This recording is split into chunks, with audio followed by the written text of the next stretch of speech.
Welcome to Nightlight.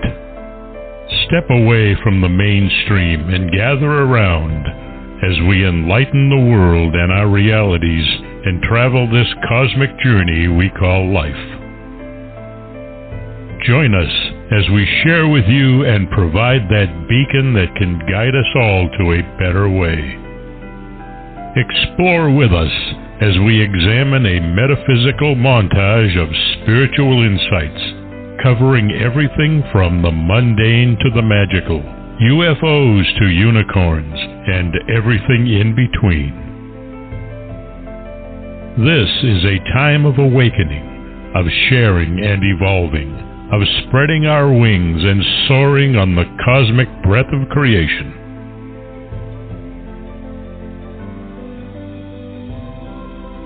Come and join with other light-minded spirits as we weave our lights together to seek understanding, enlightenment, and, with a little luck, some wisdom. This is Nightlight, a reminder that you are never alone.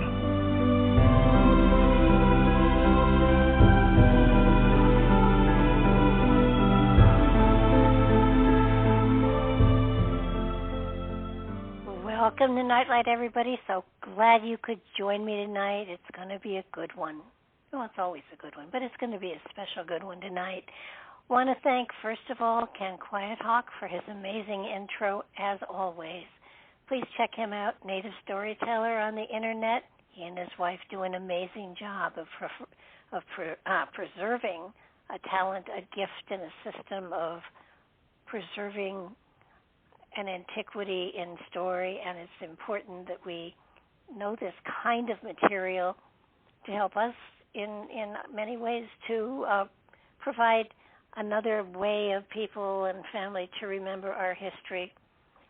Stories have always been a way of providing insight and wisdom through the generations, and they have done a magnificent job. I have with me tonight Joe McQuille, and he's written a wonderful book called We're Not Done Yet, Pop, My Lessons from the Other Side. And it's a fresh follow-up book to his first book, My Search for Christopher on the Other Side.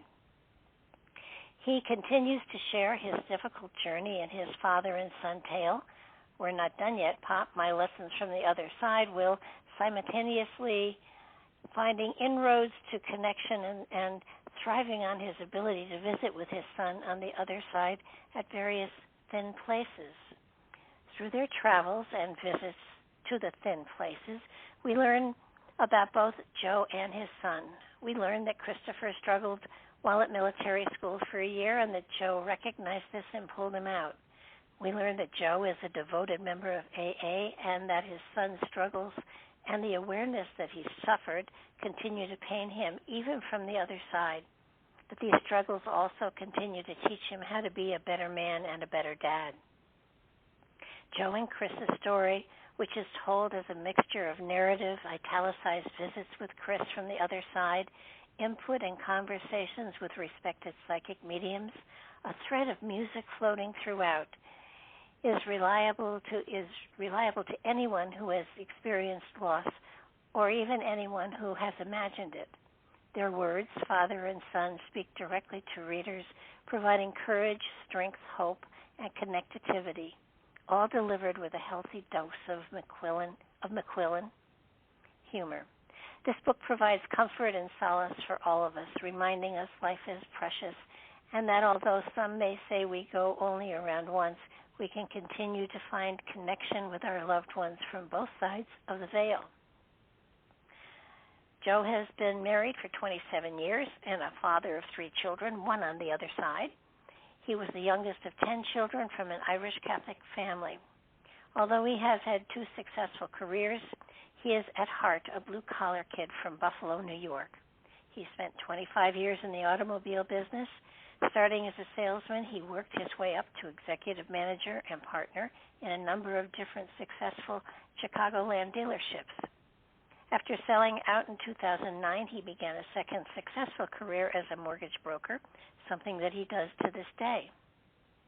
He sits on the board of In Balance Ranch Academy, a boarding school dedicated to helping troubled teens with addiction.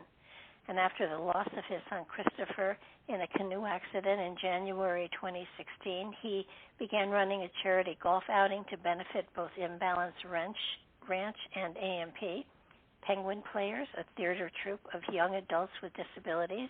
NIU has set up a Chris McQuillen Spirit Award and Scholarship to honor Chris. Joe is himself 33 years sober and a member of AA, a fact that has helped him get close to God and helped carry him through the dark times after his boys' crossing. His journey has led him to speak to teens with addiction and write a book, My Search for Christopher on the Other Side, about his successful search for his son. So maybe this is career number 3? Probably, and there's probably more yet to come. I want to welcome you to the show, Joe. I'm so glad that you're here with us tonight. Thank you, Barbara. That's quite an opening. I appreciate it. Well, it's you know what you've done and what you're presenting and providing for people is just amazing, and certainly for those that have lost a child, it gives them hope, and it gives them so much confidence in the fact that there is another side. I think for me, I've not lost a child. However, it in many ways gave me a lot more confidence, solace, hope. I have a couple of friends who they have dementia, and we're slowly losing them. And yet that within the spirit is whole, and that when it transitions to the other side, they're still there. They're not lost. They're just stepping away for a while. So it does give you hope that once on the other side, when they become whole again, there is the ability and the possibility that with practice we can touch in and reach out to them and touch into their energy once more. So you've given a tremendous gift to a great number of people, and I'm so grateful that you put out both of these books. Well, I am too. You know what I'm supposed to do now. I will tell you that, and I just came back from last weekend being out in Phoenix, where I spoke at Helping Parents Heal, which is an amazing organization for parents who've lost kids. And the most important message, I steal the title from the brilliant author Susan Geisman, who says, "Still right here." That is just trying to let parents know that their children's spirit are still right here. Energy, doesn't go away. Energy can't be destroyed. And because of that, we know that if you can tap in, that same spirit that used to inhabit a body on this side is just energy on the other side, and they want to connect. And to be honest with you, a lot of it has to do with, you doing your part. One thing I love that you said is that I know for a fact that when you do cross over, after a brief period of acclimation, you become whole. So, if you lost a child, and I spoke to a number of parents out there this weekend who've either taken their lives or through addiction, that's healed. Once you cross over, you do a life review, and there's no purgatory, there's no penance. You look at the life review, and then you rejoin your soul family, completely healed in your prime. So, when I see my boy, and when mediums see my boy, they see him as a 21-year-old boy, young man. That's the way they'll always see him. My sister, who was Christopher's godmother, that I adored, she transitioned in 2019 and followed her beloved godson. She had cancer. And so Christopher said, when she crossed over, he said, "Pop, we were all there." And he named all her siblings that were there, my brothers and sisters. And he said, but then she had to go somewhere, like a spa. And when she came back, she was younger than even when I was a kid. So that took a little while for me to figure it out because I'm not the sharpest knife in the drawer. That what happens is you go somewhere and those maladies that crossed, or the maladies are left here, but the trauma that crosses with you gets purged out, and then you rejoin your soul family completely whole. So there's no learning disabilities, there's no addiction, there's no cancer, there's no depression. You process that out, and then you're whole and in your prime. And I got to tell you, that's so heartwarming. And the way he told it, like a spa. I mean, what woman doesn't want to go to a spa, right? So she had to go somewhere. He said, like a spa. So, all of those things that hold us back on this side don't once we transition over. I tapped into a spirit for a friend of mine whose son had lost a leg, and she kept saying, "Is he okay? Is he okay?" And I said, "Yeah." And her son said, and it was so funny. He said, "I'm so used to not having both legs. I keep knocking into people because I have both legs back again." Yeah. How's that? It's how great is so that? cool. I think one of the loveliest things is when people are able to reach over and touch into the spirit that's crossed over and reaffirm the fact that the personality is there, the sense of humor is there, the love is there, and the love is what connects us. And it's our job to be able to get to a spiritual place inside of ourselves, to be open to that connection. Yeah, I love that, and it is. The personalities are the same, and my son was, a sweet, funny. He was a little bit wild like his old man, He loved the underdog, and sarcastic, and witty, and he's the same way over there. I asked a medium friend of mine, Andrew Anderson, he asked me, "Do you have any questions?" And this was early on. And I said, "Yeah, Andrew, ask Chris if I ever came up short, meaning as a parent."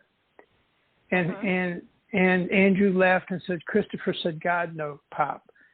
You never came up short. You are short, but you never came up short."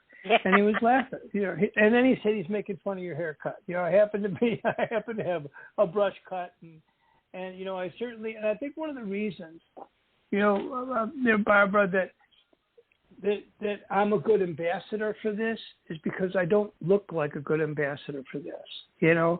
I have kind of a bent nose and a brush cut, and I've been around the track a long time, and I'm 65. I hung up my hockey skates 2 years ago, so I don't walk around in flowing robes, and but I am sitting here talking to you with candles and sage, and I'm holding a crystal in my hand. So, I take advantage of all the edges, anything that'll give me an edge to connecting with my boy.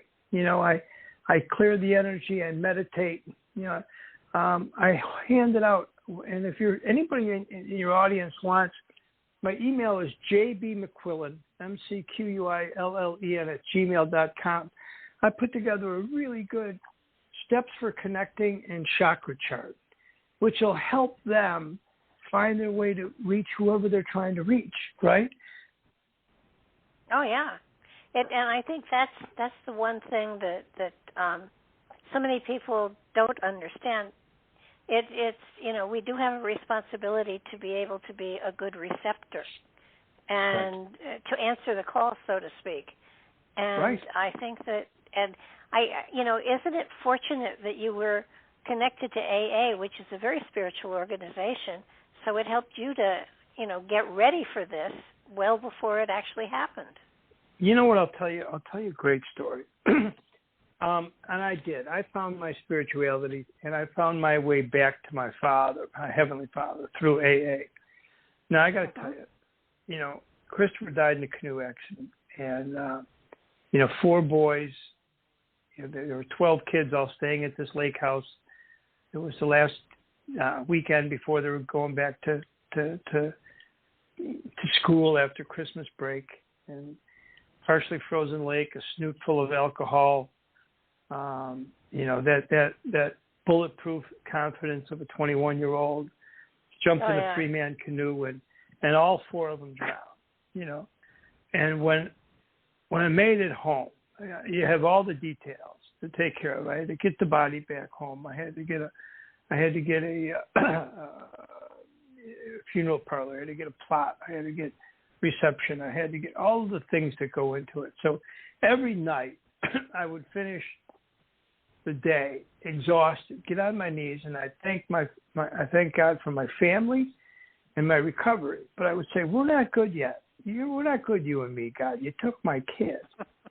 And on the 3rd night, I got into bed, and I got a message that said, I didn't take your son.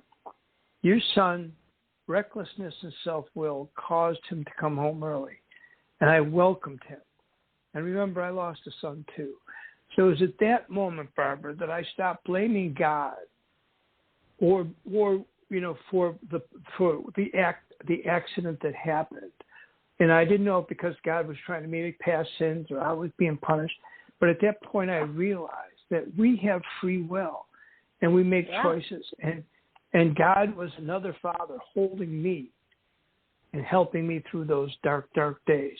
And my relationship with the Father has been even stronger ever since that day. Plus, I know that my son is with him, right?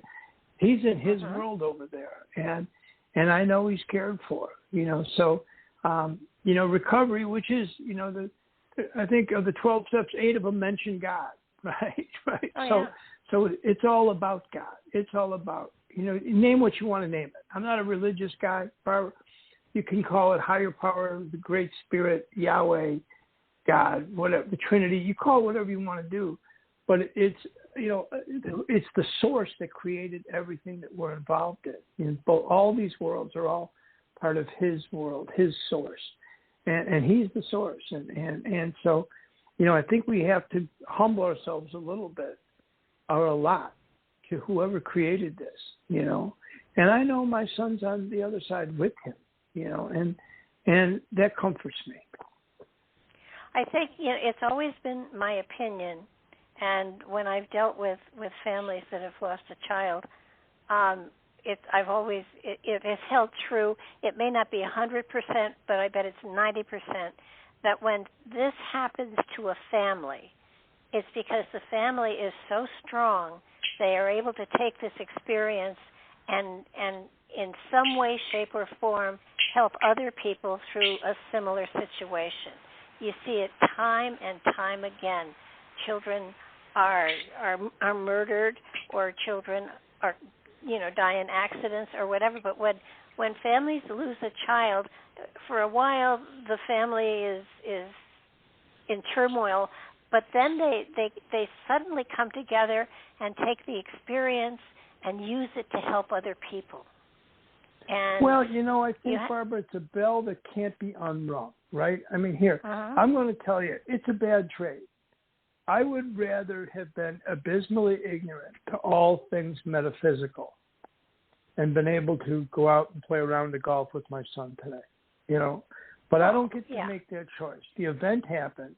It can't be undone. So what are you going to do with it? The truth of the matter is I had to figure out. Now, I'm not a naive guy. As you read, I was a car dealer. There's 2 things I'm impervious to being. I can't be bullied, and I can't be conned. So I wanted to find out if this metaphysical was real, or if it was just a Band-Aid people use to try to heal their broken heart, right? And so that's where my journey started. 16 years before my son crossed, I actually saw a medium, kind of on a whim or a spiritual lark or something. And the meeting itself was not very significant because most people in my life there was no sense of urgency, right? But my parents had gone, a number of years before, in pretty much in normal order. And so at the end of the reading, and I was getting ready to call it a day, she said, your dad's here. and he's holding a caboose, and he's telling you railroad. Now, we were a railroad family, Barbara. My dad spent 40 years on the railroad. My uncle was a railroader. My grandfather was a railroader. All 5 boys in school worked on the railroad. I was a railroad lantern that I'm looking at on my bookcase. We were a railroad family. So when she said that my old man from the other side let me know that he was there. He didn't give me any answers to the universe. He didn't tell me the lottery numbers. He just let me know he was there so that 16 years later, when I needed it, I could recall and say, wait a minute, if my dad is somewhere that's accessible, then my boy Christopher's with him. And I just had to figure out how to get there. And that started my search. And it's a search I've been on for 6.5 years. Well, you seem to have really good contact with him. I've not read your first book. I think it's a quality to his energy. No. It has to be an equal type of thing. Yeah. In my experience, that you two can connect, it has to be the same frequency, and that means you have to be at the same place within yourself. Yeah. And I think we're twin flames. I think we're twin flames, Barbara. I was going to say something similar to that. It's just that there is a synchronicity between your spirits, and though he's in a place where he has access to greater understanding of it, you certainly are stumbling along the pathway well. So, and I am stumbling. I'm following the breadcrumbs, Yeah, that's what we all do. But it must have been. I'm sure in your first book, you talk about the first time that you made connection with him. You want to share a little bit of that with it? Because, sure. Because I think that will fascinate people. You know what? It was the 1-year anniversary. So, as I said, I figured out that if, in fact, my old man was somewhere, then my son was probably with him. And that was the key to trying to figure out what's next. And I did a lot of research. Bob Olson wrote a great book about connecting to the other side, proof of the afterlife. John Holland, and I saw all these guys, and I had a bunch of medium readings that were pretty impressive. And, there was, I'll tell you one moment that I went from knowing or believing to knowing was that, and that was 6 months in. Christopher transitioned January 3rd, 2016. So on June 30th, and I'll tell you why I knew this date, of 2016, I had decided to go see a medium that I had seen on Bob Olson's website. I didn't even know at the time it was Bob Olson's website. And, it talked about mediums. Yeah. Oh, great site. He's a wonderful author, a great book. And I found a guy that was in the western suburbs. And I figured, you know what, I had the same medium that I had seen 16 years before, I had called and talked to a few times on the phone with great results.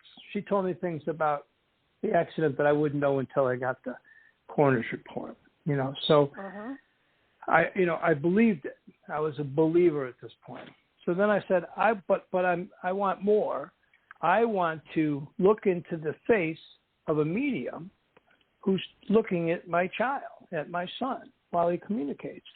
So I found a guy that was close by through Bob Olson's, and I decided that was the day I'm going to go see him on June 30th, 2016. Now, I did two things before I left. The first thing that I did was that I took a bracelet that Christopher had given me when we were in Disney World when he was about 4, and maybe 5. And it said, Dad on it. And it was a leather bracelet. I had thrown it in my desk drawer, didn't even think about it, hadn't touched it in 15 years, So I took it out and put it on my wrist. And I hid, this is a funny story, Barbara. We buried him in January 8th, 2016, in the middle of winter, snow, frozen ground near Chicago, North Shore of Chicago. And when the snow melted, even though we had bought a number of plots, they had buried him next to another couple. So it looked like he was their child. And I was livid. This kid was nobody but my son, Maybe I'd share him with God, but he was my boy. And so I actually had to move him over one plot. And I'll occupy the plot he was in. So I had him reinter him and put him in the spot. There was a little between the two. And I'm so glad I was moved by spirit to do that. And every time I visit the grave, which is often, I'm grateful I did it because it's perfect. And like I said, I'll be in that spot next to him. I've since subsequently also buried his dog, our Labradors. Some of her ashes are buried next to him in that spot too. So, but what I did is I'd ordered shamrock seeds from Amazon because the dirt was loose around his grave because they had just recently moved him in and put the headstone. And so I had stopped at his grave and planted the shamrock seeds. So two things: I put on that bracelet under my cuff, stopped and planted shamrock seeds. Then I drove out to Hoffman Estates to see this medium, a wonderful medium named Andrew Anderson. And I walked in, and Andrew sat down in pleasantries, and he said, "Your son is here, and he's beautiful, but he suffered every once in a while from a little darkness. Sometimes he didn't want to be on this side." And I said, "Yeah, we knew that." He said, your son's acknowledging that you celebrated something, that your family was together yesterday for something. What anniversary? Well, thinking back, it was my wife and my wedding anniversary, which, of course, we didn't celebrate because we lost our son.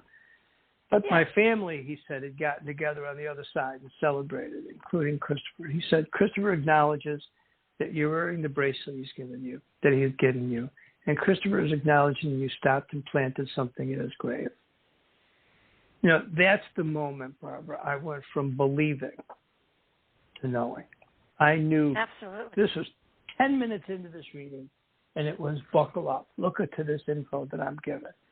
And it was so very validating that not only was Christopher on the other side, but he could communicate, connect, talk about dates, So my path continued for this year, the following year, and mediums and going to spirit circles and sitting in on and lectures and research and reading and all of this I was writing down and putting a date and putting it in a file cabinet according to date. And I assumed what I was going to do, Barbara, is at some point I was going to open up this, sit on a deck with a cigar, read these notes and make me feel close to my son. That's what I thought I was doing. Everybody else on the other side knew what I was doing was putting together, information for a book. So on the first anniversary of his crossing, it was January 3rd, 2016. Or 17. I had started getting up at 3:00 in the morning and coming into where I'm talking to you from right now, which is my home office, but it used to be his bedroom. And I would come in here and light sage, do a guided meditation, and just feel him around me. And that was enough. I felt closer to him, and that was very helpful. But on this anniversary, all of a sudden, I came in, went through my routine, lit the sage, lit candles, had a picture of him, did a meditation, and all of a sudden I started getting a download from him. And he said, "It's like a beach, Dad, pink and beautiful, warm, but the colors are soft, blue, vibrant. The air is warm surrounding us. It's air and love. Nothing hurts, warm and happy, always young. Miss you, Dad, but I'll see you soon enough." And then he said to me, "You got to let go of the resentment. It wasn't Scotty's fault. I loved Scotty. He loved me. He was my pal." And what that was about, Barbara, was that Scotty was the young man whose parents owned the lake house. And I was a little mad that there was no supervision. Now, the truth of the matter is they were 21 years old. They weren't babies. They were making bad decisions at school. They were making bad decisions here. It wasn't his fault. But being Irish, Irish Alzheimer's is where you forget everything but the grudges, I wanted to hold on. I wanted to hold on to this resentment. And he was saying, and I'm writing this down like, what is going on here? Am I going off the reservation? All of a sudden I'm getting messages, but I just stopped thinking and started writing 2 pages. And I was just absolutely amazed and finished writing, figured, okay, I'll process it another time. That day was his anniversary, so Sally and I were going to meet at his grave at dawn, at sundown. We were going to light a Chinese lantern and honor our boy. Well, about 3:30, I get a text from one of his fraternity buddies, and these kids are they're blue-collar kids just like me, and I love them to death. And they're all part of our family, and they've stayed so loyal to their friend Chris. And they said, Mr. McQuille, a few of us are going to meet at the grave at 3:30. Could you join us? And I threw a hockey cooler with some beer and Gatorade and some cigars and went to the grave. And I got there, and the circular driveway to the cemetery was full. There were 40 kids celebrating Christopher. They all counted at coconut telegraphs that the kids have. 40 kids from grammar school to high school to college. And one of the first kids I saw there was Scotty. And I was able to embrace him and say, hey, Chris loved you. It's not your fault. So Christopher was preparing me for that moment. So that was the first download I got from him a year after his transitioning. And we still, to this day, maybe twice a month, I get shaken out of bed, get woken up, and I come in my office, and he shares messages that he wants me to share with other people. And that's what I do. He talks about what the afterlife is. He talks about what I'm supposed to do, my path. And some of it's very personal about family. But I just do the same thing I did from 6.5 years ago. 6 years ago, I just write it down, and know that it's a loving message from my boy, and that we'll see each other soon enough. Well, that you certainly were open and trusted, so that what flowed through you was genuine and pure. And I think sometimes people have to understand that sometimes there's a wonderful connection, and sometimes there's not. And you have to be okay with there's not, and be because that does happen. And sure and it's sort of like when you get something that's channeled, when you get something that comes from the other side, there is a feeling that is so absolute that there's no question that this flowed from another place, not your consciousness.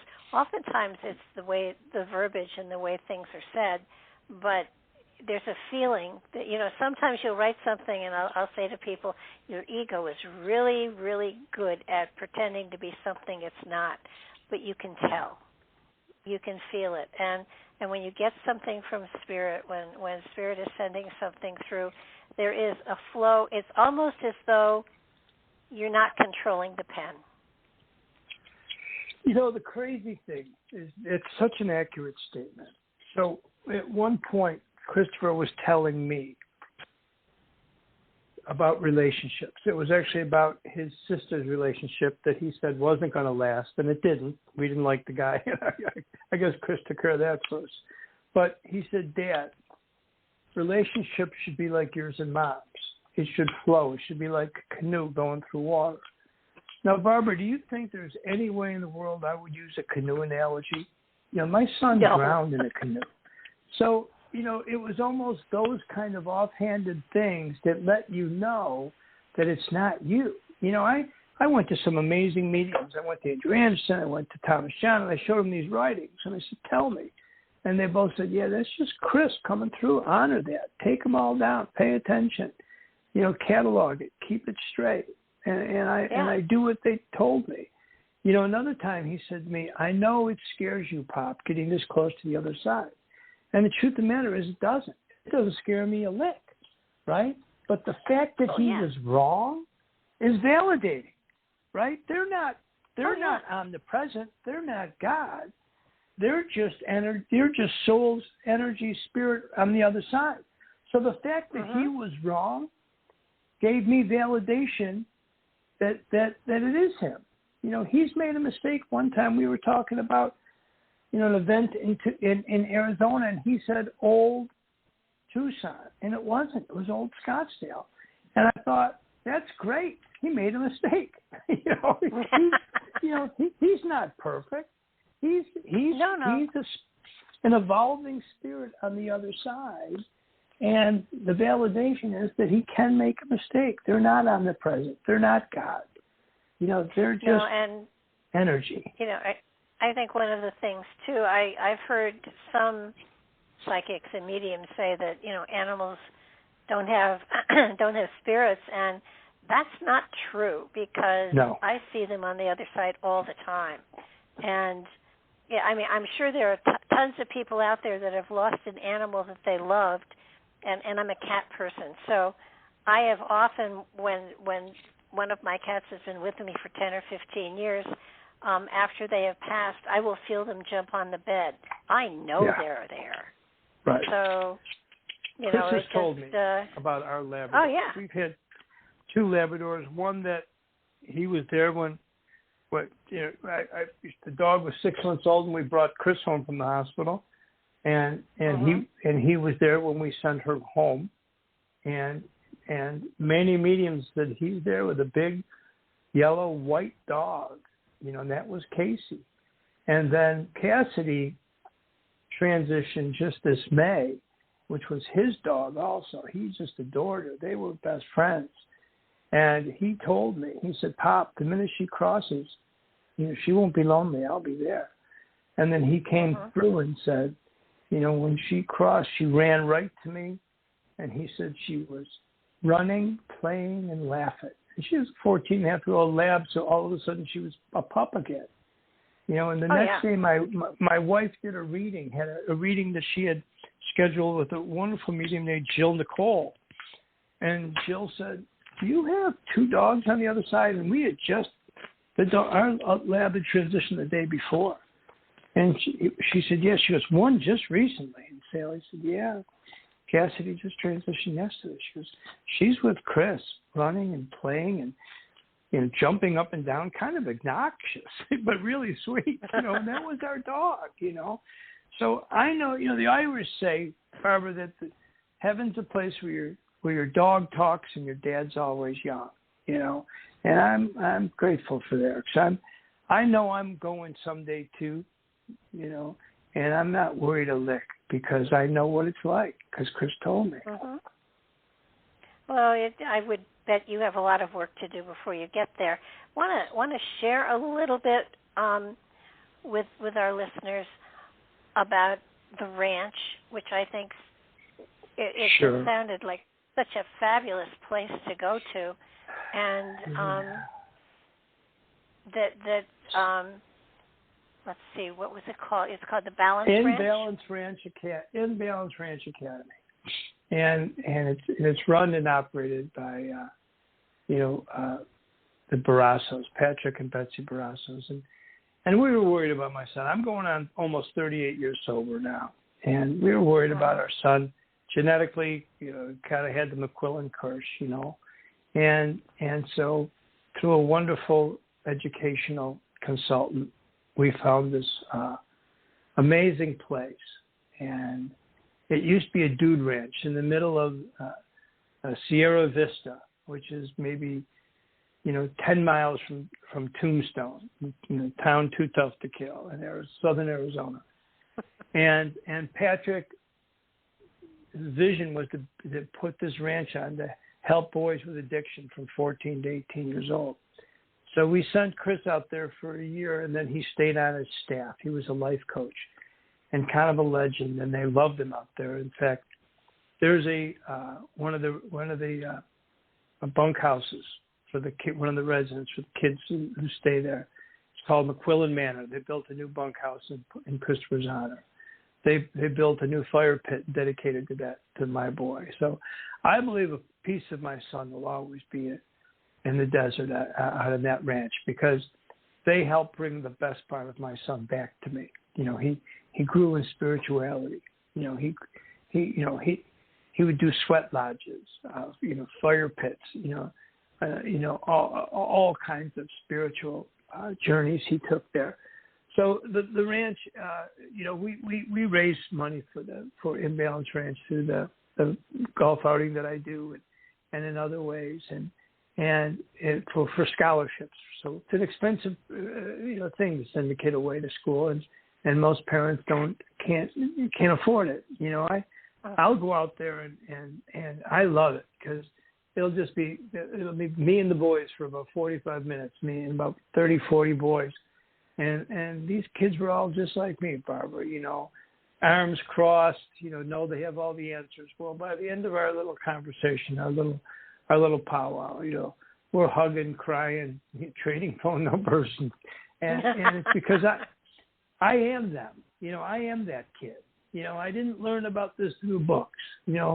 I am, and I was saved by people like the Barassos and by the loving hand of God, that I could be a useful member of society and do some service. So, I do service work that way. I do service work with parents who've lost kids, and the ranch is an amazing place.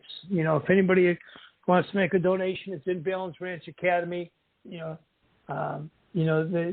just do a fabulous job, and it's so spiritual, and it's wonderful watching these boys, including my boy, transition from a hard-nosed kid that knows everything to a loving child of God looking to help others, and so that was Christopher's journey out there, and I was out in the desert, speaking at this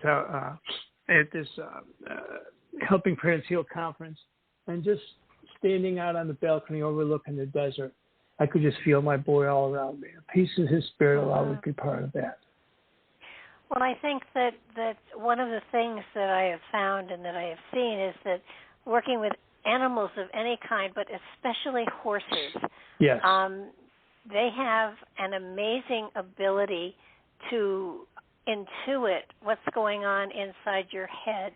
Yes. I've seen one rescue person who was working with horses. She was working with autistic children, and the horse could read the child and then tell her what the child was thinking and feeling.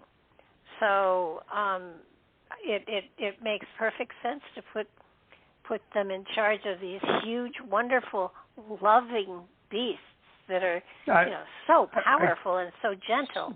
I mean, 2,000 pounds, and I'll tell you a funny story. So when Christopher was out there, he had his horse. They matched him up with kind of a wild Indian pony named Emma.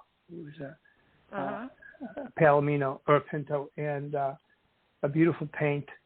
And Christopher was so proud of her and showed a lot of pictures of her. And when we were out there visiting, she would show me and introduce me to Emma.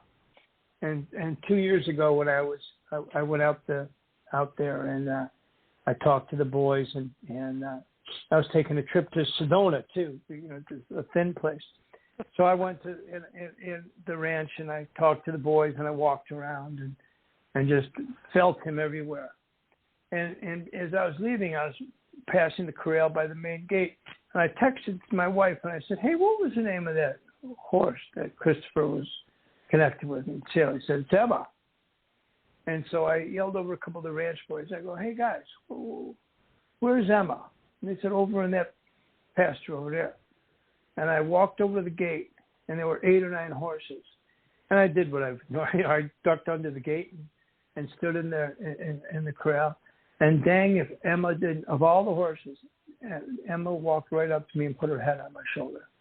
And it was like she knew I was Christopher's dad, and that, and I just said, "Thanks, Chris." How much more validation do I need? So I've got a picture of me standing next to Emma and him standing next to Emma, 6 years apart. I think that's one of the things that dealing with the spiritual aspect and coming more in tune with it within yourself and within your life, you notice the synchronicities more than most people will. I when I was reading your book, I happened to look outside, And I've got a big pine tree right outside my living room, and there were 24 cardinals in the tree. You know, and that was it's Chris validating. Say, hey, you're going to be talking to my old man soon. Yeah, I mean, it was like, okay, this was one of those signs that, you know, Joe got. And here they were. Now, I have a bird feeder, so, you know, it's not unusual for me to get, but to get a huge number of cardinals suddenly is unusual. And I thought that was kind of fun. And it was like, you know, okay, I get it. and the thing is, I can only imagine spirits are sending people signs all the time and knocking on the window, trying to get their attention and like shaking their heads. You know, Albert Einstein once said, you have to approach life that like everything's a miracle or nothing is a miracle, you know, and everything is a miracle. And if you look for the signs, I get them all the time. I get the validation all the time. I get the help all the time. And I know where it's coming from. You know, before maybe I questioned it or wondered or guessed, but now I know, you know, and you know, and I'm not afraid to ask for specifics. I'll say, hey, pal, I wouldn't mind seeing a cardinal right now. I could use a little validation. And dang, if one won't just fly in front of my face and fly to a branch and sit up there, you know. And, you know, and it's not party tricks, you know. It's energy. And that, you know, Chris isn't that cardinal. He's sending that cardinal as a harbinger, as a messenger, just to validate he's on the other side. That's just like, don't forget, I'm here, man. Yeah, I think that those people who have lost, especially a child, needed to get, you know, it would help them. The more sensitive they become to what's happening around them, the more sensitive they are to even the music that plays on the radio and the words to the songs they're listening to. Yeah. I mean, there's been, you know, a man in Times Square that has a sign around his neck that says the end is near, and of course he's been there for generations. That sign must be passed down father to son to father to son, but the reality is, the more aware you are as to the signs that Spirit's giving you, the richer your life is, for sure. You know, I'll tell you something. Here's a cool story. So my sister, Marcia, who was Christopher's godmother and a real source of love for me, I mean, huge source of love. She was one of my older sisters. I'm the youngest of 10 kids. And she loved me even when I wasn't lovable. She adored my boy. That was her godson.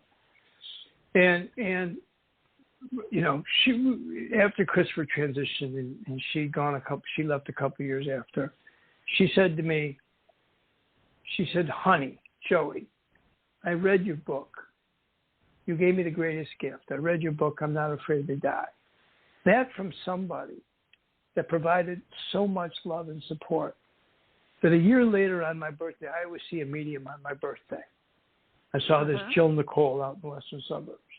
And she said, you know, Chris is here, but he's taking a step back for a woman, since she knew nothing about my sister, for a woman who has the title of sister, mother, godmother, and aunt. I go, yeah, I think that's Marcia. And she said, did she call you Joey? And I said, yes, she did. Because she's saying, Joey, thank you for the greatest gift. Right? I mean, those are the miracles. And so you either buy it or you don't. And if you don't, come on, man, I feel bad for you. You know, there's you know, somebody that loves you is trying to connect, and you're just putting your shoulder against the door, right? You know, I always tell people, take a leap of faith. You know, and if I'm wrong, we'll refund all your misery, right? But if I'm right, then somebody you love is accessible to you. You know, what a miracle that is. What a grateful place I am. You know, you and I said it before. I'm not ready to go, right? I have work to do on this side. You know, anybody who said time heals all wounds hasn't lost a kid, right? So there's a part of my heart will always be broken. I don't care how much I know about the other side or connecting. I miss him in the flesh terribly, but I have a full, loving, committed life, right? I do service work. I work. I'm a good employer. I'm a wonderful family guy. I love to golf with my friends. You know, I have this full life, but I'm always going to do it with a piece of my heart broken. But I tell you what, if God said to me, hey, pal, you're in the lineup tomorrow on the other side, I'm okay, because I live this life beyond my wildest dream on this side, and then I get to cross over and be with my son and family on the other side. So, you know, I can tell you that there's not a thought in the world that I'm afraid of dying. Well, that's a good thing, but I suspect you have a lot to do before that time comes. Oh, yeah, I'm not welcoming it. I'm not doing it, but it holds no fear. You know, I saw people, especially during COVID, that just held on so tight. You know, held on so tight. You know, and it's like, folks, it's okay. You know, it's okay. You know, this isn't it. You know, I laugh because people go out of town. People go out of town to get on the internet and look up restaurants, hotels, you know, everything, highways, exits, you know, and that's going away somewhere for, you know, a couple of days. We're all eventually going to the other side, and how many people take the time to figure out what that means? What is the other side about? What does it look like? I mean, I'm lucky because my son tells me. You know, he's let me know what the other side's like. I've had mediums tell me through Chris. According to the spiritualist church, they call it Summerland. And from what I can tell, anytime I've seen it, it's always been, you know, between dusk and, you know, twilight and that time frame. But Summerland kind of fits because it's peaceful and warm and full of love and full of compassion. It's almost like Disney made it, you know, with birds tweeting and chipmunks all over the place. It's just, you know. You know, I've seen Chris in meditation, and he's by a pool, not a swimming pool, but like a natural pool pond. And he's got white khakis and rolled up like a linen shirt with sleeves rolled up to the cuffs, to the elbows. And he's tan and smiling and beautiful and happy. And it's around that dusk area that you're talking about. And it's perfect, and he loves it. You know, he's told me, he's described, he said, look, Pop, your side is like football camp. And I played ball as young. He said, you know, it's a lot of work, a lot of sweat, physically, you know, depleting. You get injuries. You know, it's competition. He said, but you're with your friends and you're really loving it. That's your side. He said, it's nice. He said, my side's like a beach bungalow in Maui. My side's better, Pop. you know? So, you know, it's like, enjoy this life because all the gifts that God gives us, all good gifts that he gives us is here. But then when we cross over, it's you know, heavens opens up for us. And that's our new reality, you know. That's our new reality. Well, I think one of the things too you mentioned in the book, and I mentioned it in the intro. I talked about thin veils, and for those who don't understand what those are, maybe you could, you know, talk a little bit about that because I love that. Yeah. You know, I wrote it. I wrote a chapter in the second book. I call it, you know, about, you know, it's thin places. It's where the veil, or you know, the separation between the two worlds is the thinnest, and some of them are just natural thin places. Some of them are more personal. I go to his grave all the time. Now I know he doesn't live there. I know that he comes there and follows me there when we visit. But the connection there, the energy there, it's at the Sacred Heart Cemetery. It's open 24 hours. It's absolutely beautiful.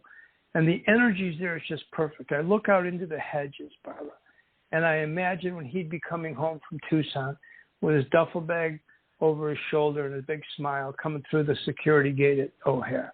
And I see him coming through those gates, you know, through the bushes there. And I feel him, and then we just share. We're just there. connecting, being with each other. And I love that. So Sacred Heart Cemetery is a thin place for me. Another thin place for me, is this office that I'm in right now, which was his bedroom. I feel him around. I smell him. I know when he's here. It's a thin place. I went to Sedona expecting to be wowed, and I was really disappointed. I got to Sedona and it was like, okay, this is okay, but I really thought it was going to be like on the big roller coaster, right? I've subsequently learned from experts that the vortex has shifted. It's not what it was. I missed it. No. I missed the shift. And then later on that summer, I went to Lilydale, which is the oldest spiritualist community in the country, and it's not far from where I grew up, but I didn't realize that. And I went there, and I was hesitant to get too excited because I had been disappointed in Sedona a couple of months before. And I went there, and I got to tell you, there's a place called Inspiration Stump where every day, twice a day, mediums meet there, and there's benches, built in, and everybody sits around, and the mediums just walk around reading people. And they've been doing it for 200 years, or 100 years. So I think it was 1900, So it was, I think it was 1900 that it was started, and I went there and I set my alarm, and at 3:00 in the morning I grabbed my flashlight and walked down through we were staying in an inn right on the property. Now this place, in order to be a medium there, you have to be crazy certified. To own property there, you've got to be a medium. It's very closed in. People come from all over the world. And I tell anybody that's listening, go to Lilydale. Just do it, And so I got up at 3:00 in the morning, walked through, it's called Llewellyn Woods, Inspiration Stump. And I don't know if I ever felt energy, Barbara, around me as I did that day, just walking through the woods, approaching it. I mean, there's a pet cemetery. I just felt like my body was on fire, not negative, like electrically charged. I just felt tingles all over. It was incredible. And when I got to the Inspiration Stump, in the clearing itself, it kind of settled down, and it was pleasant and nice, and I kind of hoped to catch an EVP, and I put a recorder on the stump, and then that wasn't his style, so it just didn't happen. But then going back to the woods, it all started again. It's like somebody, it's like you're getting rushes from the head to your feet of electricity. And how do you deny that? And that's just thousands of people coming there, and energy and spirits all coming to commune and connect with their loved ones. And so I was just wowed by that place. So that place is a thin place. There's thin places all over to continue to find out. Then it's just there is in Lilydale there's an energy vortex there. So yes, the energy certainly it's sponsored. It was set up originally by the Spiritualist Church. So yes. Yeah, they are definitely very careful about who goes there and reads there and stuff like that. There's another spiritualist camp called Casadega in Florida. I'm trying to get there last year. It's around Tampa. It's a little north of Tampa, and it's smaller. But I was trying to make it. I just referred somebody who's in the Jacksonville area, who wanted to, who was looking to connect with the medium, and I said, I don't know anybody in Florida, but try this place. It's pretty well known, spiritualist community. So I've got it on my website. I've got it on my homepage. Not quite the reputation of Lilydale, however. So no. I hear it's smaller and a little dankier, but heck, how bad can it be? I meant to get there. I was out in Florida for a couple months this spring. And I just, with family coming in and out, I just never was able to connect there. But, I'm a big fan of seeking out thin places, your own. Or, I went to where Christopher transitioned, where he drowned. I went there twice. And here's a crazy story. So the first time I went there, this place was a summer house, right, on the summer lake. So I knew nobody'd be there. I was out actually visiting a client in the Chicago suburbs. So I knew I was near the Wisconsin border. I said, heck, I'm going to just keep riding out and see, And I got out there, and in my car, I had gotten a message from Chris to bring some roses, white roses, to his first grade. So I was going to go there the next day because it was the day before his anniversary. So I drove out there and literally walked, the 100 yards or whatever from the driveway. So the people weren't there. They were back in their home in the north suburbs. And I was in a suit and said, I'm going to get wet shoes and wet cuffs, but it's worth it. I'm going to go down to the lake. And I got halfway down. I got a message from Chris that, he had drowned with three friends, and the message was, take 4 of the roses and throw them on the lake. So I took the 4 roses out of the dozen, walked down, probably maybe a foot, 3/4 of a foot worth of snow. Walked down to the lake, threw the roses in, and I got a message that said, "Don't come back here, Pop. This is just a place. It's just a lake. So it's not a thin place." So I said, "Okay, buddy," and I hung out for a second, cursed the lake a little bit, walked back, looked down, and even though my footprints were deep into the snow, my shoes and cuffs were entirely dry.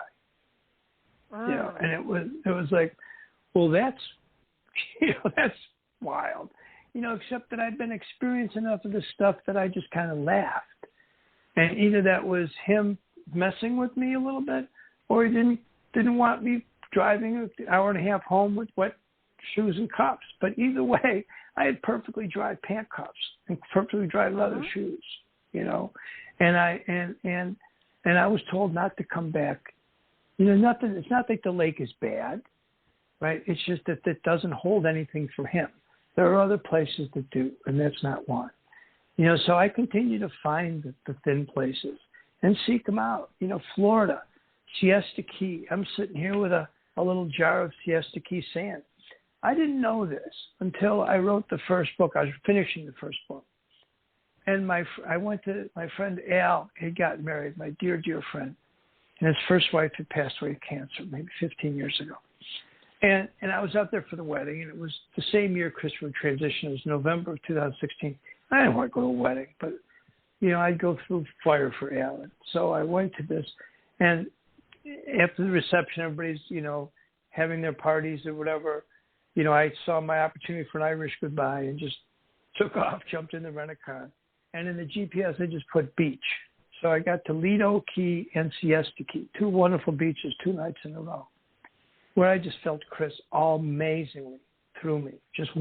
He walked through me that night. And it turns out that Siesta Key, the sand isn't sand, it's quartz crystal. It flowed down from the Appalachian Mountains 2,000 years ago. Now, when Alan told me that, when I was telling him the story, I thought this was probably an urban myth, right? Urban legend. So I researched, but dang, Siesta Key is quartz crystal, and that's why you can walk on Siesta Key in your bare feet if it's 95 degrees, and it's never hot because it's not sand, it's quartz crystal. So whenever I'm in Florida, and I make sure I'm there every year, at least once or a couple times a year, I'll go to Siesta Key in the middle of the night, and I'll go on the beach, and I'll feel my sun around me. So for me, thin places, beaches, specifically Siesta Key, but also Lido Key, a little less, Vanderbilt Beach and Naples Beach. But for some reason, Gulf beaches, maybe just because he loved them, Gulf beaches are thin places for me. And I feel his energy every time I go there. And I go there every time I'm south. Yeah. I have found that thin places for me often have water around them. And I don't know, if there's any really specific reason for that. It just happens to be that I am a person who loves water, running water, or water that is alive, whether it's ocean water or lake water or whatever. So long as it's flowing or alive, those seem to be elements that make it easier for me to sort of open that door and flow into other realms. And it's amazing how the more aware you are as to how you feel in an area, sometimes an open field, the center of an open field, can be the most thinly veiled ever. And it is just, you have to be, I guess, more aware of your feeling of peace, tranquility, and sometimes there's an energy there that you tingle with that lets you know that there is a connection there if you want to make it. But you've got to do this. I love what you just finished with. You've got to do your part. I mean, I'm sure you remember the days when cell phone reception was kind of sketchy, and you'd have to go out on somebody's balcony or out on a dock or something. And I think that's the same thing. You would do whatever you could to enhance that reception. And that's what I think we have to do. Remember, our energy level, our energy vibrates a lot lower than spirits on the other side. So they've got to lower their energy. We've got to raise ours. We've got to do the work. That's why you cleanse. Why I use sage. That's why I cleanse. That's why I have, I try to meditate. That's why I align my chakras. I don't look like a guy that would align his chakras. Believe me. You've seen the pictures in the book. I have. And Christopher says to me, that's why, because people might hear this message from me that they might not hear from somebody else. But I remember speaking early on. I was at Wilmette Theater with this wonderful gal, Jen Weigel. It's kind of like the Pied Piper, the metaphysical here in the Chicago area. And a woman said to me, my sister's been gone 5 years, and I haven't heard from her. What I just said? What have you done to connect with your sister? Why is it her responsibility to reach out to you? Why don't you start the communication? Why don't you learn to meditate? Why don't you align your chakras? Why don't you enhance the cell connection? Why don't you burn sage? Why don't you get off your butt and do a little work instead of complaining that nobody's calling you on a Saturday night to go out dancing, right? So sometimes you got to start the cycle. So meditation's a huge key. I never learned how to meditate before Christopher transitioned. I never knew how to meditate. I learned. I'm a different guy than one of the most open places I have ever been at one point in time. I was married to a sea captain, and he, in his time off, he was the captain of a 140-foot square rigger that sailed out of Atlantic City, and we did night cruises, and we would have like 60 people on board. Nice. And I can remember going out into the ocean, and the squares were all open, the engines were off, and it was funny where there had been talking and chatter and all sorts of stuff going on. Suddenly, no one said a word, and everyone was just a part of the moment, and it was the most magical moment I felt in a long time. And it was funny because when the engines finally went on and we went back, people got off, and they looked almost mystified at what had happened. Yeah. And I heard somebody say, I don't know what happened, but it was like magic. And all I could think of was, oh, geez, if you had only taken that energy and used it, if you had only merged with it, if you had only let it speak to you, those moments, when we catch them, it's important to take them in and use the energy, because it's a gift from the universe, absolutely. And, I think what happens is that when they first happen, you're kind of just dazed and startled. And then later on, you start acknowledging what they are. Here's a great line. I'm a big fan of Jimmy Buffett. Chris was a big fan of Jimmy Buffett. And there's a line that always reminded me. And it said, he's somewhere on the ocean now, a place he ought to be, with one hand on the starboard rail. He's waving back at me. And I see my boy, and maybe your sea captain, waving back, happy as a clam, feet on the wooden planks, and that's how we need to see them. I think also we should make people aware that sometimes you're not seeing something. Sometimes you're smelling something or tasting something, or you suddenly get a flashback to a past experience of some sort. I mean, there are lots of ways that you can get messages from the other side. I know it's really funny that, sometimes I will suddenly smell something and it will take me back to a situation with someone that just crossed over, and I'll know they were sending me a reminder of something. And it's those moments that most people just shrug off. They don't realize that the other side is trying like crazy to get your attention. They're going like, come on, man. I'm knocking on the window. You got to pay attention. Yeah. Don't if you lost somebody significant, right? Don't let that transition go to waste. Don't be the same person. There's a great poem from Haruki Murakami quote. And he said, once the storm is over, you won't remember how you made it through, how you managed to survive. You won't even be sure whether the storm is really over. But one thing is certain. When you come out of the storm, you won't be the same person who walked in. That's what storms are all about. What a waste if I was the same. Not that I was a bad guy. I wasn't a pirate.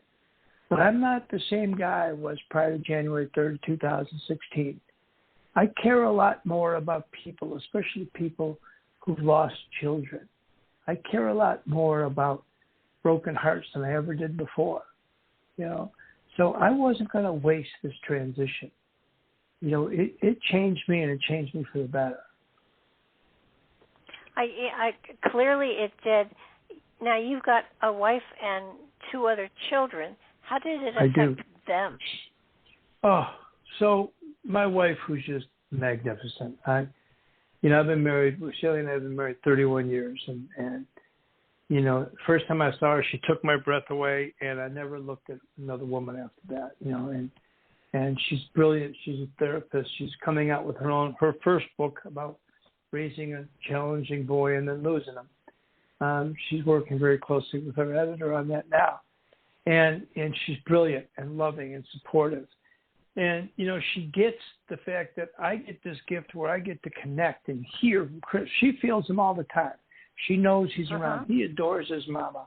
6 months after he transitioned, we saw a tweet on his phone that said, 2 things in the world I love most. 2 things I love most in the world, my dog and my mom.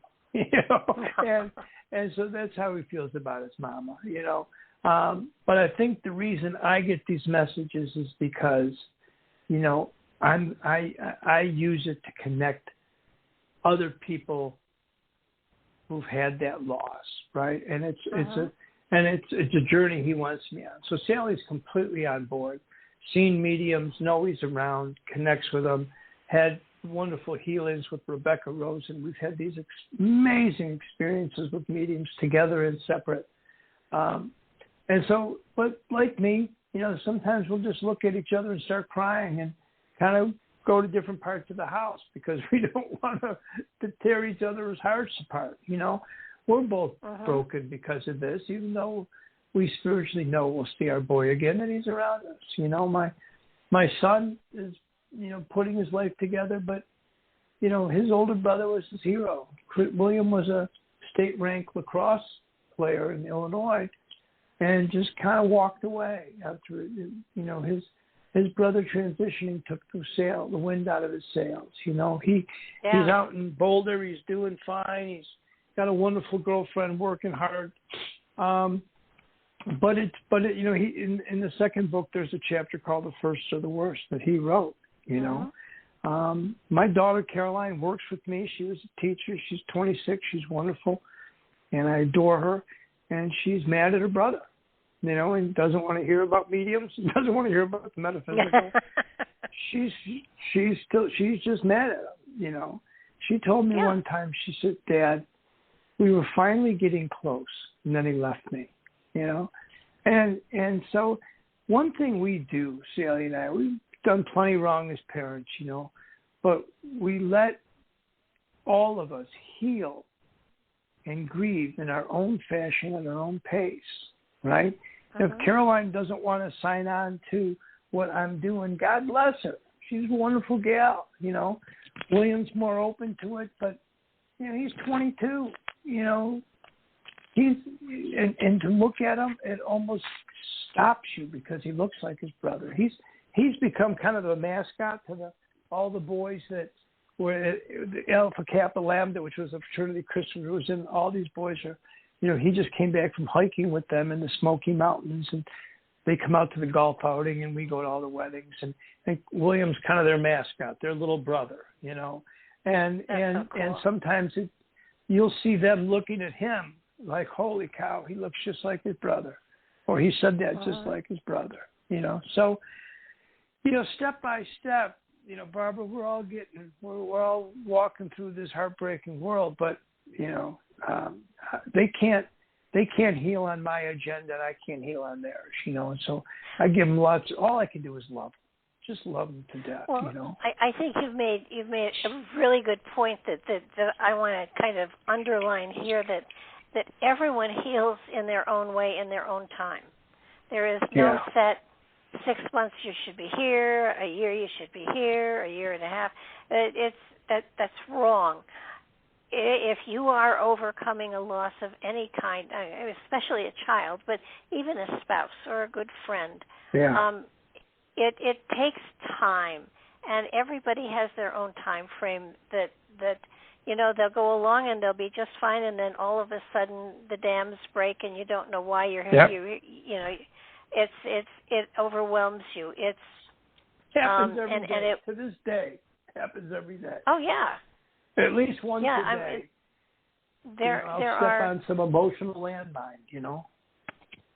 My last husband has been gone 10 years, and when he drove across country a long time ago, and just as he was coming into California, that song, you know, Hotel California came on, and it seemed to be his song. And when that song comes on the radio, and God knows it was not that popular, but I, you know, there are times when I hear it played 6 and 8 times in a day, and it's like, okay, Patrick, I know you're around. You know? But the tears flow, and you know, it's kind of a reminder that they're still there.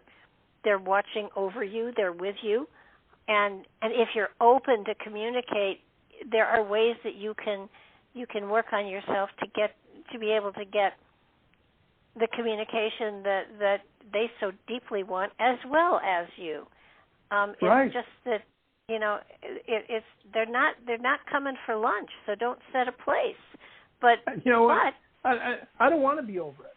You know, I know that parents have asked me. You know, somebody said to them, "Aren't you over it yet?" You know, well, the answer is no, and I don't want to be over it.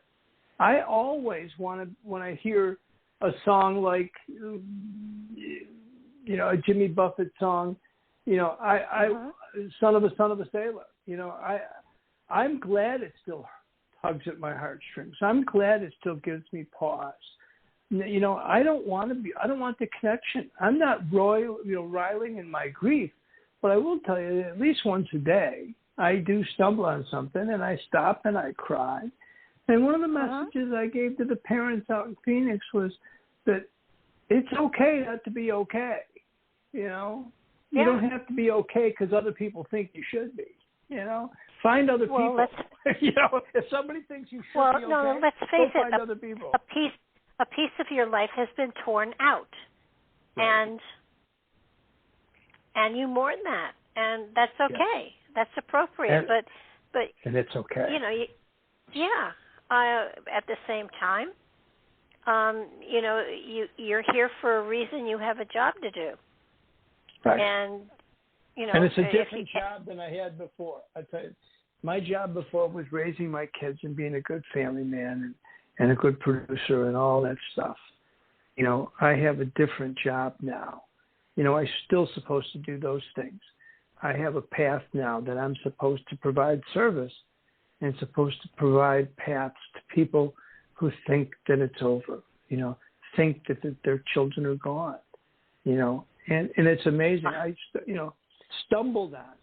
I have a web page called joemcquillen.net, a lot of good interviews and stuff like that. And I didn't realize people were responding to me on this web page, you know, and all of a sudden I'm looking and there's probably 30 emails that I hadn't responded to. So starting yesterday, I started one by one going through each one, responding to them and basically just telling them, you know, I'm no expert, by the way. Chris keeps telling me that too. You know, don't get your head full, Pop. You know, you're not an expert. But what I am is maybe a couple of laps around the track ahead of somebody else who maybe just lost a child and doesn't know what to do and how to act, you know. And if people don't understand you, I mean this from my heart. Find new people. Find new people, you know. Well, now, do you think that this was preordained? Do you think that I mean, I know he had several almost, near-death experiences. 3. This was his 3rd, yeah. Do you so think... here's what I think. Okay. That's a great question. And here's what I think. I think that his sole contract was to leave early. I don't think it had to be the day of the accident. I think this is what I think. This isn't what I know. You know, I think we have exit points where we could leave the highway, but we don't necessarily have to. You know, there's a great line from the book, The Shack, where God said to a father who lost his daughter horribly, so just because I work incredible good out of unspeakable tragedies doesn't mean I orchestrate the tragedies. So I don't believe Christopher was preordained to die in a canoe accident. I think he had probably signed a sole contract to leave early. Rebecca Rosen, the brilliant medium, we were about 300 people in a hotel conference room. And she came up and she said, okay, who over here lost a son in a canoe at 20 or 21? I raised my hand. My wife raised her hand. And she said, if he didn't leave that day, he would have left the next year. You know, his contract was to leave early. And then you would talk about music. She said to me, and this goes back to Patrick Barrasso from the ranch. When Christopher was working at the ranch as a life coach, we have a band of friends that play some music together, and some of them are really good professional musicians, like Nashville types, and the rest of us just kind of strum along and sing with them. And we went out to put on a show for these kids because we figured, hey, you know, they're stuck out in the middle of the desert. Let's come out. We'll put on a nice concert for these boys, and we did. And one song that we sing, which is kind of the core of our band, is a Tim McGraw song called "Live Like You Were Dying." So as we did this song, I looked out and I saw Patrick literally hold his chest, put his arms around himself, and sit on a picnic table. And I went up after and I said, Patrick, you know, he's the guy who founded the ranch. I said, what was that?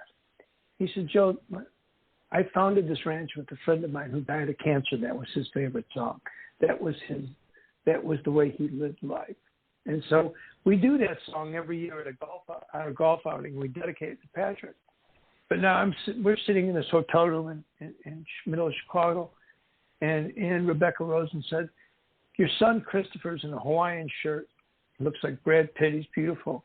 And he's sending you a song. He said, you have a connection for country music.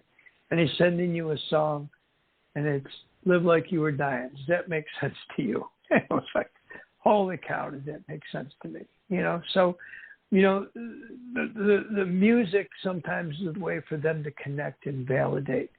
And so, that's the kind of message that you got to live like you were dying. If this were your last day, how are you going to spend it? And we all get to be together again. Oh yeah. Yeah, no, I think that I have learned that there are exit points we all have. Yeah. And you don't necessarily have to take them. And it's just amazing how you see those moments in time in retrospect, and it was like, oof, that may have been one of my exit points. I'm glad I missed it, Or it missed me, right? I read a book early on by Kim Russo, right? She wrote a book called The Happy Medium. And she said in The Happy Medium that the third NDE is always the exit point, always the exit ramp. And I have no idea why, but she had written about her friend, the pilot, and this was Christopher's third near-death experience. I don't know. I mean, there's things that we're not going to know until we take that step across, right? But there's things that there's rules that, it's like, well, why didn't the angels stop him? Why didn't God save him? And I don't know, but I do know there are some rules that you have to adhere to, and for some reason, the third NDE usually ends up, or in Kim's, definition, always ends up in the transition, in the crossing over. So Chris had two near-death experiences, walked in. The third one, my reckless, sweet, loving boy, made his journey across the river. Yeah, but it's kind of, in a way, he went full of laughter, full of joy, full of fun, and with friends. I mean, if you're gonna go, that's not a bad way to go. I'll tell you another cool thing, and I tried to look her up out in Phoenix because she was speaking there, and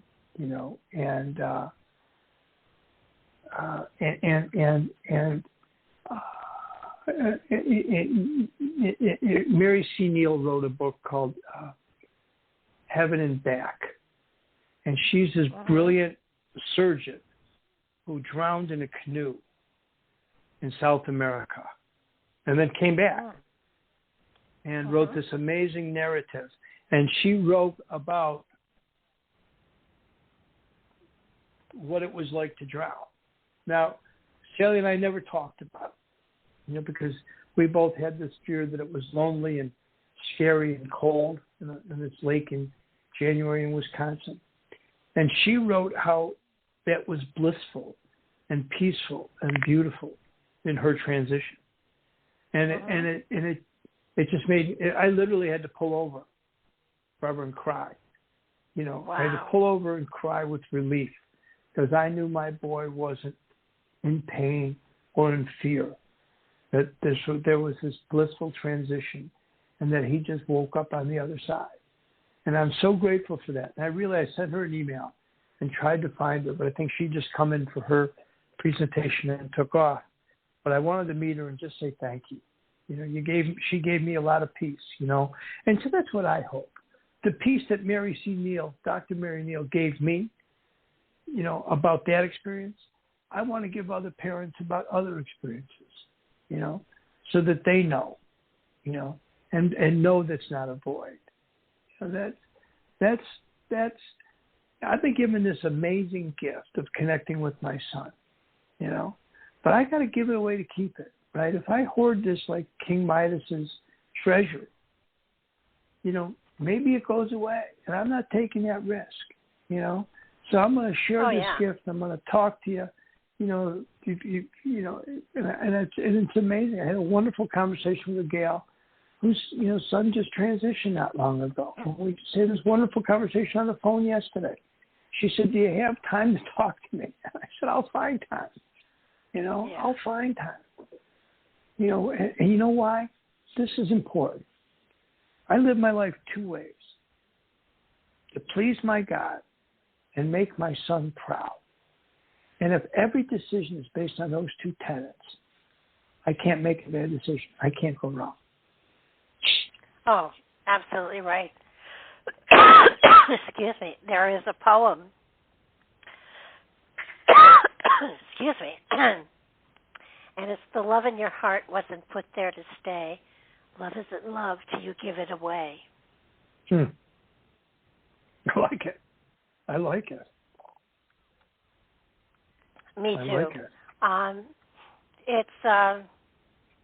It's I think one of the special things about what you're doing is you're honoring him, and you are creating a memory not only for yourself but for thousands of other people, which is a really important thing to do. You know, I'm sorry. Go ahead. In many ways, though, his death was your entree into your purpose in life. You know, I believe that, but it sucks, and I hate it.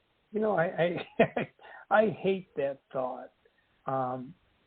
But I do, in fact, believe that.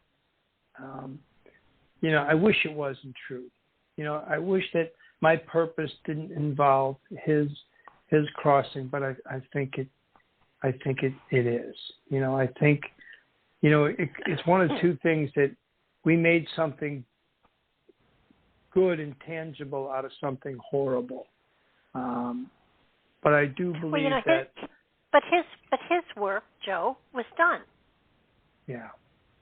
I mean, he got you to a point where you would be able to, at some point, take that step to be able to communicate with him.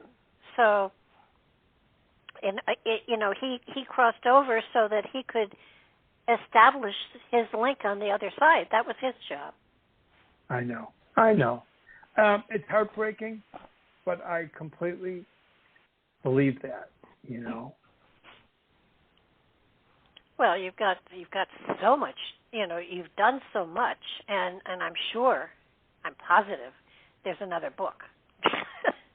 Oh yeah, I'm starting the third already. You know, I'm already in the third book. I'm going to be doing this, and here's a cool thing. This is the title of why the title of you know, We're Not Done Yet, Pop. Is that as I was finishing the first book, Barbara, I was getting a little melancholy, which is a great term, right? A great Irish term. I was getting a little melancholy because I was afraid if once we finished this project, that maybe our connection would diminish, right? And so, but he wanted me to finish the book, and he wanted me to finish by Father's Day, and I did. I finished by Memorial Day, but he wanted me to finish it by Father's Day, and I did.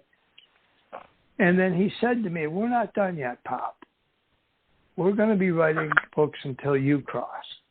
And that was like somebody just took a huge weight off my shoulders, Barbara. And I knew that I'm free to finish this project, finish the second book, and he's still going to be right on my shoulder, right next to me, while every paragraph, every keystroke, everything. Well, I think each of the books is a stepping stone for a greater depth in the understanding of the process and how they are able to communicate. And you're probably going to be happily responsible for a lot of people beginning their own spiritual work so that they can make that connection, so that they can get that comfort and that love and that insight from the other side, from their loved ones that have crossed over. Isn't that something? You know, I actually do believe that in my heart of hearts, long after I'm with Chris on the other side, people will be reading our books. And it's going to be guiding them how to handle where they can connect with each other, you know. And that sure as heck is rewarding to me. Well, in a way, it's what I love about it is that there was a point in time when I was worried how do we leave our mark on a society that is so transient? How do we leave our mark and put a message out there for those that come after us?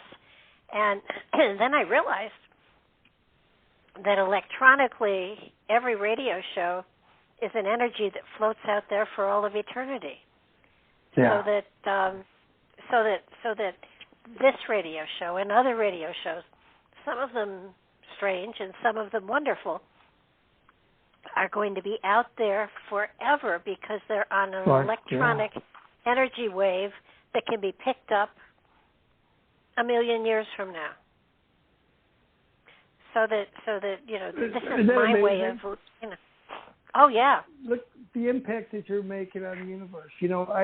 When I go on Amazon and look at reviews or look at a review of like Kevin Moore's show or whatever, and I read the reviews, and when I read reviews that say, I thought, that my son was gone until I read your book and you gave me hope and comfort, or, and I get these wonderful comments, and I realize that I've done my job. I want to continue to do this job, but I've done my job.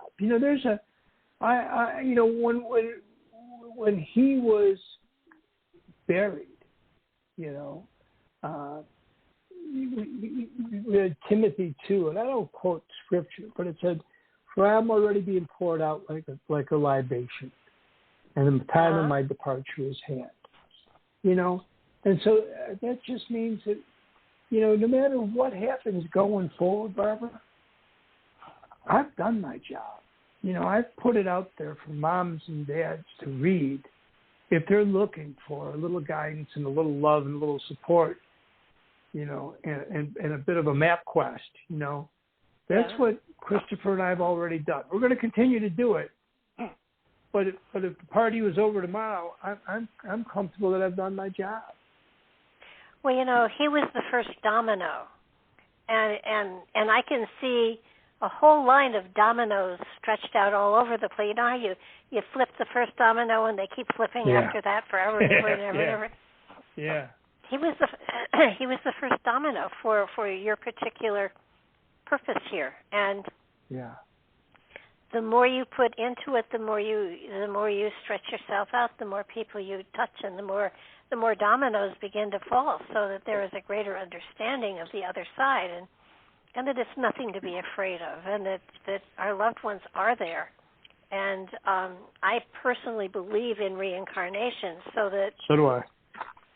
So that there is, another side, so that as a group, there's a soul group, and that soul group reincarnates together, so that it's sort of like it's an ongoing connection, and it's a very deep one, and it's full of love and all sorts of wonderful energy, so that, what you're doing now is just expanding the soul group, so to speak. And I know this wasn't our first rodeo together, and I didn't know that before this. But what this has taught me is Chris and I have been through lifetimes together, and we've been through lifetimes together as siblings, which is why we were so comfortable with each other, not just father-son, right? So, this isn't, and when you meet people and you feel like, God, I know them. How do I feel like I've known them my whole life? Well, you probably have, and you probably have. There's, the estimate's 40 to 80, I think, lifetimes, that I've heard, right? And so I know that I've been through lifetime with Christopher many, many times, and this isn't the last one, Oh, yeah. Somebody said to me, saying goodbye to a loved one or whatever, was so painful, and I found a poem that I just loved. It was, goodbye is not forever. Goodbye is not the end. It simply means I'll miss you until we meet again. I love that. Now, how about this? Rumi, the 12th century Persian poet, said that goodbyes are for those who love with their eyes. For those who love with their heart and soul, there's no such thing as separation. Absolutely. And that's why I laugh when people talk about New Age, right? They talk about New Age. It's like, come on, this guy wrote this in the 1100s, right? I have often said New Age is as old as time. I love that. I'm going to steal that. Oh, sure. Thank you.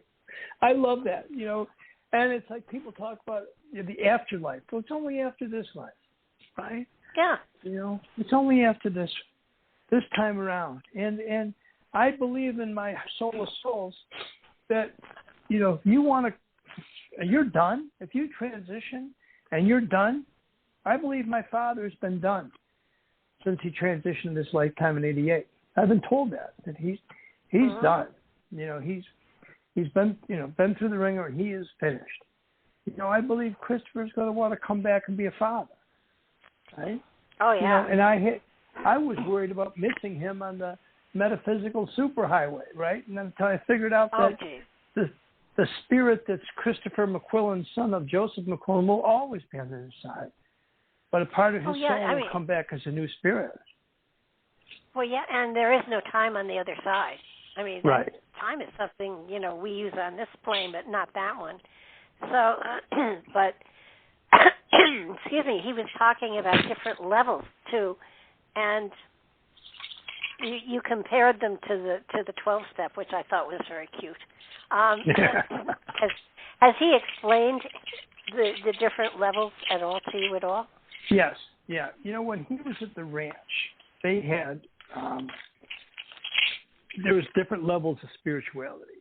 There was earth, water, fire, and something else. But those were the different levels that you would raise your levels of your spiritual growth. And here they were surrounded by the beautiful foothills in Tucson, of the Rangoon Mountains and the Dragoons, and it was and so each level. And so he explained to me. He said, "Dad, my levels here are like the levels at the ranch." He said, "Now I don't want you worried, because me moving up in levels isn't going to diminish our communication. It's kind of like me calling you long distance from Tucson or Los Angeles. It's the same clarity. It's not going to matter. We'll always have this." So, I understand that. I've also been told certain spirits that I know are happy in the level they crossed over at, don't want to move up. Christopher has continued to move up in different levels, and that's really heartwarming to me. I think he's, like he did at the ranch, he's taking his role very responsibly about moving up in levels on the other side. Well, I think, excuse me, part of it is that he doesn't have to, so it's more fun. Yeah, it's your choice. He said, he wasn't a great student. He was great on the ranch, but he was never a great student. But he said to me, "Dad, I'm a really good student now. He said he's learned to speak French. He's learned to surf. He said, which might be a little dangerous for me at my age, and he laughed at me. The levels are, you want to sit on your butt, on the other side, it's your prerogative. You want to advance and move up and become more spiritually evolved, that's your opportunity too, and that's what Chris is doing. I'm told by mediums all the time, but man, he's evolved. He's actually, my one buddy Andrew Anderson said, he actually appears bigger, which means he's evolved as a spirit on the other side. Well, that is cool. I know that is cool. that contacting and communicating with somebody as much as you have on the other side certainly adds to your level of comfort in knowing that there is the other side. And so many people believe there is, but very few people know that there is. Yeah, I know. He said to me, "Pop, when you cross, it'll be less of a surprise for you." He said there won't be as much of a learning curve because of the conversations that we've been having. He said, but You'll be walking through the woods, and you'll walk across the stream, and I'll be there. He said, I can't help you across, but I can be there the minute you step across, and then we'll be together. You know, so I know what it's going to be like. I know what the transition is going to be like. You know, the learning curve is, you know, he said that his was he had to learn all new, but he's been talking to me about this for a number of years, so none of this is going to be a surprise to me. You know, that I'm just going to take that one step across and bang, we're together again. That's true. I had one woman whose teenage son had crossed over. This goes back a lot of years. Yeah. And she said, you know, do you have him? And I said, I'm pretty sure I do. And she said, what does he have to say to me? And I said, he wants you to know that Elvis really is dead and he's over there. And I thought, oh my God, how can I tell her this? And she burst into tears. She said, that's my son. Yeah, that's amazing. Yeah. You know what? They are there. Oh yeah. It's just you know, they not with the same notoriety and stuff like that, but that was the one thing that her son always, you know, he was a fan. He really loved Elvis and his life, and he knew all of, I mean, he was an expert on him, and just as he was passing, he said to his mother, I'm going to check and see if Elvis is really there, and that was the first message she got from her son. Not, I love you, Mom, and don't worry or anything. Elvis is really dead. He's over here. Here's what Chris said to me on October 16th. He said, I miss you too, Dad. We will share this place, this incredible place. It'll be like crossing a shallow stream. You have to cross it yourself, but I'm right on the other side. So it's just natural to walk across to me. And then you're in. You'll be on the other side, you and me. How's this for awesome? But not today. Today is for writing books and presentations. Carry the word, Pop. We're all behind you. Yeah. You know, how validating is that? It's so cool, and yet, you know, it's kind of like, well, damn, I have more work to do. Yeah. But, you know, it's kind of like, I know that I'm not going to pass until I finish the work I have to do. Yeah. And you know, I've got a long list. I've got a long bucket list here. So I once said to my son, you know, I will probably traumatize my great-grandchildren at the rate I'm going. So. Well, I kind of figure I think I know about when I'm going to cross over, and I'm really comfortable with it. I mean, I don't know my date, but I have a feeling, you know, and it's kind of comforting to me. You know, I kind of know when this whole thing's gonna go, and you know, it fits kind of in my plan, so I'm grateful. I think that's a good thing, and it feels like too, you know, when one of your kids has a child and it's a son, I will bet you money they name him Christopher. I wouldn't doubt it. You know, my son William, when Christopher had the family crest tattooed on his forearm when he graduated from Mid-Balance Ranch, his conservative mom took him, you know, gave in, and she was out there in Tucson and took him to a tattoo parlor.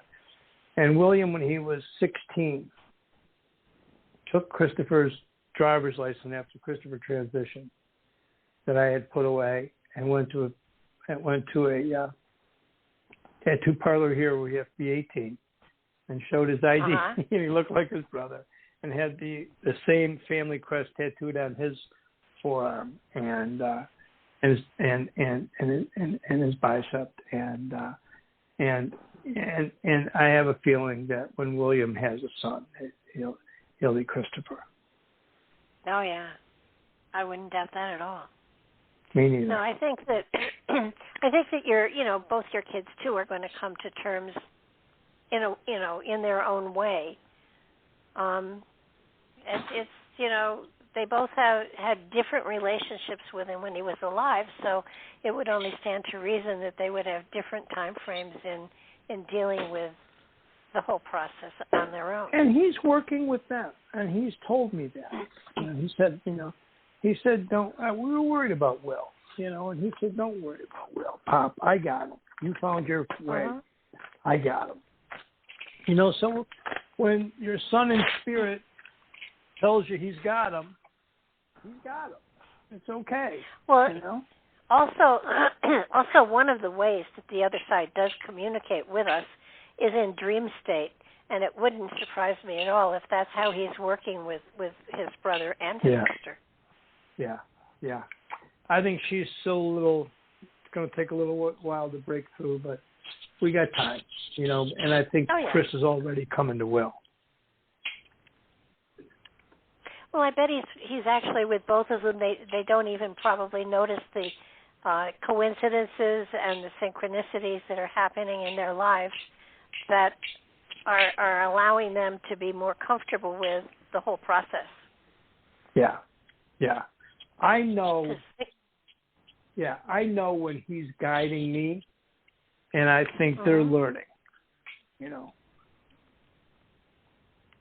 Well, I think most people don't realize the synchronicities that occur in their lives and how Spirit is always at work within those synchronicities, giving messages that are subtle and simple.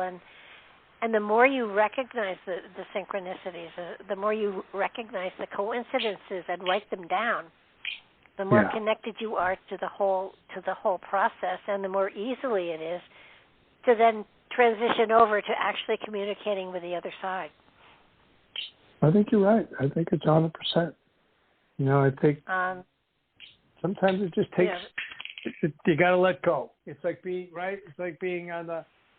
You're on the top of the high dive, and you just got to step off and let go. Well, yeah, that's true. And so often our ego gets in the way and tries to interpret things in the wrong way. And, putting the ego aside and letting Spirit speak is not an easy thing for us to do. But trust me, eventually you get to the point where you recognize the ego and Spirit and you know the difference. And it's a matter of working on it and with it. I'm with you, 100%. You won't get lottery numbers, I'll tell you that, because I tried that. I know. And I just blow it anyhow. But he's told me a number of times when I've been, a couple of times, I've been so caught up in financial stuff, and that he would say, you know what, Pop, it's not even worth visiting today because I can't get, you're blocking it, You're concerned over things on this side is blocking our so I have to cleanse and get rid of my fear of economic insecurity or whatever, greed or whatever, and realize that that's not what really matters. That's not going to last, Well, there's no luggage rack on hearses, right? There's no luggage rack on hearses. No. But, there's something about being in the field, and I don't mean professionally. I mean, actively working on opening yourself up and learning about stuff. And the more you become involved with it, the more understanding you get and the better your connection and your energy field. The universe will always make sure you have what you need. I'm underlining need. Not necessarily what you want, but you will always have what you need to go forward. And I've had moments in my life when, this is how I'll spend $1 million when I win it. And I hear laughter on the other side. It's like, you've got to be joking. You think we're going to give you that? But I've always had what I needed. They say that God answers all prayers. Yes, no, and you're not ready yet. Yeah. Another one is God answers all prayers, and sometimes the answer is no. Yeah, but if you're truly on a spiritual pathway, if things go terribly sour, there's something to be learned, and once you pick up on what that lesson is, then everything goes back to normal again. So in the flow. I'm a big fan of the book The Secret, right? And they talk about that.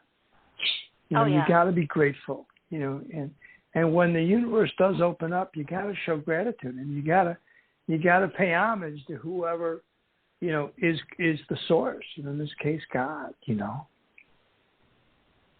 Absolutely. Now, there's so much to this. It doesn't. You don't have to sign up for a woo-woo convention. You just Well, I have certainly to wouldn't. be... I certainly don't seem like the type of guy for a woo-woo convention, for sure. Well, they're out there. I know. But I know there are. But you know, it's interesting. It is a singular pathway you're on, yet you always have company if you open yourself up to it. But you know, it was with it's 900 people. I was up and helping parents heal out in Phoenix with a wonderful gal, Elizabeth Basson, put this group together. And this was their second international conference. And I was honored to present to a group, a breakout group. But we were with 900 parents, all of the same mindset, spiritual connection, same shining light parents. I mean, it was so amazing, Barbara. Just the energy in that room. Everybody just connecting with their kids, you know, and all their kids together on the other side. You know, it's been a week and I'm still floating. Well, it's one of the better highs there is, for sure. Right. And I've tried them all. Well, I've tried quite a few of them, and it's the only one you don't get a hangover from, for sure. That's right. That's right. That's right. And nobody's looking over your shoulder. It's legal. Yeah. Well, it's kind of like it's not a hangover; it's a hang on. Yeah, man. You just want to hold on to that feeling, that high, that connection. Absolutely. 900 people in the room while Susan Giesman, you know, ended with this wonderful talk, and we were all holding these electric candles up and saying our own kids' names, and it was just, and you know, they were just on the other side, man, hugging and celebrating, just grateful that their parents, you know, are making the journey, and still keeping them in the forefront of their lives. You know, there's nothing more important in my life than my son, Christopher. It wasn't on this side, it's still on the other, you know. Oh, yeah. He's what, you know, there is nothing more important than that boy to me. Well, he is special. There's no doubt about it. I just noticed our time. We're out of it. Oh, my God. That's shocking to me. Oh, now why should it be? It's your favorite topic. Of course it's time for It's my favorite topic. We could go on for 2 more hours. Yeah, well, they won't let me, so I have to thank you. This has been such a pleasure, and we'll have to do this again sometime because your message is that important. Anytime you want, and I'm here, and thanks for helping me spread Christopher's message. Remember, if anybody wants to reach out to me, joemcquillen.net, and my email is jbmcquillen@gmail.com. Reach out. If there's anything I can help on the path that you're on, that's what Christopher wants me to do. Fantastic. And I thank you so much. I thank also everybody for listening. Check us in tomorrow night. Mark Eddy has a great show, and I'll be back again next Monday. Thanks for being with us, everybody, and good night.